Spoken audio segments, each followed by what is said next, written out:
আম্মা জান, ভালো একটা সন্তানের মা হইয়া কবরে যাও।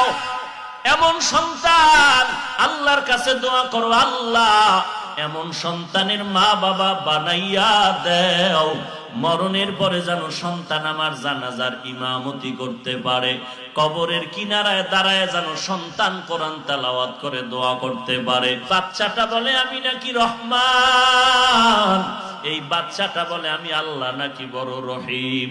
এই বাচ্চা যখন বলে আমার মতো রহমান আর কেউ নাই, আমার মতো রহিম দয়াময় আর কেউ নাই, আমার বড় লজ্জা লাগে। ওর কবরে কোনো আত্মীয় স্বজন আছে কিনা খবর নাও, তাড়াতাড়ি যদি দেখো আযাব হয়, আযাবটা মাফ করিয়া কবরকে জান্নাতের বিছানা বিছায়া দাও।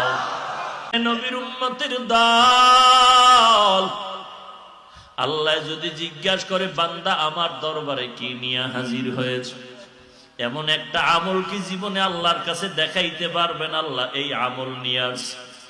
এরে আল্লাহর বান্দা, নিজের সন্তানটাকে পারছেন নাকি কোরআনওয়ালা বানাইতে? যে কিয়ামতের দিন বলবেন হে মালিক, আমার জিন্দেগিতে কোনো আমল নাই, শুধু গুনার গুনাহ। আমার আমল নামা দিয়ে তাকায় দেখি গুনাহের কারণে আমার হাত না পাক, আমার চোখ না পাক, আমার জিহ্বা না পাক, আমার অন্তর না পাক। তবে আমি আল্লাহ তোমার দেওয়া সন্তানগুলো আমি দিনের পথে রাইখা আসি। একটা সন্তানের নিজে না খাইয়া, পেটে পাথর বেঁধে না খাইয়া, গামছা বাঁধিয়া কষ্ট করে করে কোরআন পড়াইছি। ও আল্লাহ, তুমি দয়া করে কোরআনের বরকতে মাফ করে দাও।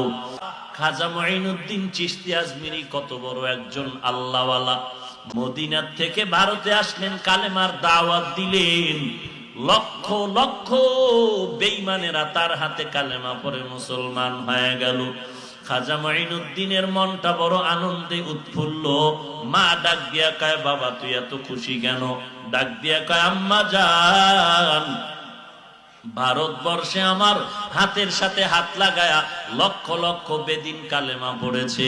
মুঈনুদ্দিনের মা ডাক দিয়া কয়, রে সন্তান, এই ত্যাগ আর এই বরত্ব তোর না রে বাবা। মুঈনুদ্দিন কয়, মা বলো কার? বলে তোর মায়ের অবদান। খাজা মুঈনুদ্দিন চোখের পানি ছেড়ে বলে, মা তোমার কি অবদান?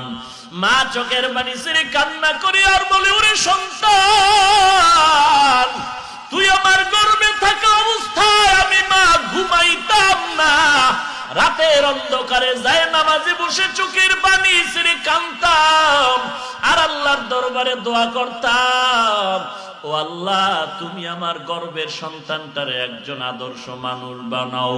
তুই দুনিয়াতে আসার পর আমি মা তোরে যতদিন দুগ্ধ পান করাইলাম রে বাবা, এক ফোঁটা দুধ আমি মা তোর মুখে বিনা অজুতে দেই না। সন্তানরা কান্না করে, হুজুর আমার সন্তানের মাথায় হাত দিয়া দোয়া করে দেন, মাদ্রাসায় দিলাম। আমি বললাম দোয়ার কি আছে, আপনি বাবা হইয়া দোয়া করেন, সন্তানের জন্য কবুল হয়ে যাবে। বলে হুজুর জানি, তারপর মনটারে মানাইতে পারি না, কারণ কয়েক মাস আগে আমার বাবার ইন্তেকাল হয়ে গেল। আমার বাবার কবরের কিনারায় দাঁড়ায় আমি একটু কোরআন পড়তে জানি না, কোরআন পড়া শিখি নাই। আমি কান্না করে আমার স্ত্রীর সাথে পরামর্শ করলাম, আমার সন্তানের আমি কোরআনওয়ালা বানায় যাব।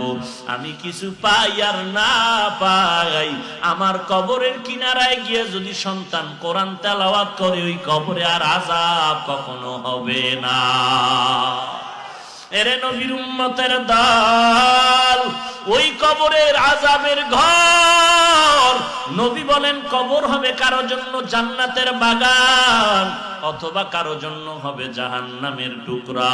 এরে নবীর উম্মতের দল, আজকে তোমার পায়ে ধরে ধরে বলি নামাজ পড়ো, টুপি পড়ো, তুমি টুপি পড়তে চাও না। আসরের নামাজ, 5 ওয়াক্ত নামাজ ঠিক মতো আদায় করা, এটা হইল মূল। এই জামানায় কে কত বড় দামি, কে কত বড় বুজুর্গ, এর 1 নাম্বার পরিচয়, যে যত পরিমাণ গুনাহ থেকে বাঁচতে পারবে সে তত পরিমাণ বুজুর্গ। কথা ঠিক না? আল্লাহ আমাদের সবাইকে গুনাহমুক্ত জিন্দেগি দান করুন। আরো জোরে বলেন। আল্লাহ পাক আপনাদের এই কষ্ট, আপনারা আসছেন কষ্ট করে অনেক দূর থেকে, গাড়ি ভাড়া করে, পায়ে হেঁটে, একমাত্র দ্বীনের মহব্বত, কথা ঠিক না? আল্লাহ আপনাদের সবাইকে দ্বীনের খাদেম হিসেবে কবুল করেন, আরো মহব্বতে বলেন। তাহলে আমরা কি জানলাম আজকের আলোচনার থেকে? এক নাম্বার, জান্নাত পেতে হলে এক নাম্বারে ঈমান লাগবে, কোনো বেঈমান জান্নাত পাবে না। দুই নাম্বারে কি জানলাম? ঈমান আর আমল করলেই জান্নাতে যাওয়া যাবে। আরো দুই দায়িত্ব পালন করা লাগবে, ঈমান আমল অনুযায়ী নিজে চলা, অন্যকেও চালানো। গুনাহ থেকে যেমন নিজে বাঁচবো, অন্যকেও। অন্য বলতে এক নম্বরে কারা? আহাল। এক নম্বরে কারা? আহাল, পরিবার, সন্তান, স্ত্রী। এরপরে ঘরের প্রতিবেশী যারা, এলাকার।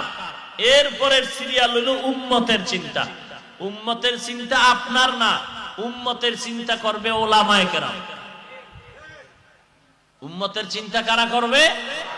ওলামায়ে কেরাম। আর ওলামায়ে কেরামের সাথে আপনারা থাকবেন, এটাই ফাইনাল কথা। ইদানিং কালে এত ফেরি, নদী পাড়ি দিয়া মঠবাড়িয়া জঙ্গলের মধ্যে ফেতনা বোধহয় ঢুকে নাই। যেই ফেতনাবাজেরা বলে আলেম ওলামা লাগে না, মাযহাব লাগে না, ইমাম লাগে না, এই ফেতনা আছে এলাকায়। আল্লাহর কাছে তাদের হেদায়াত চাই, আল্লাহ হেদায়াত দান করুন।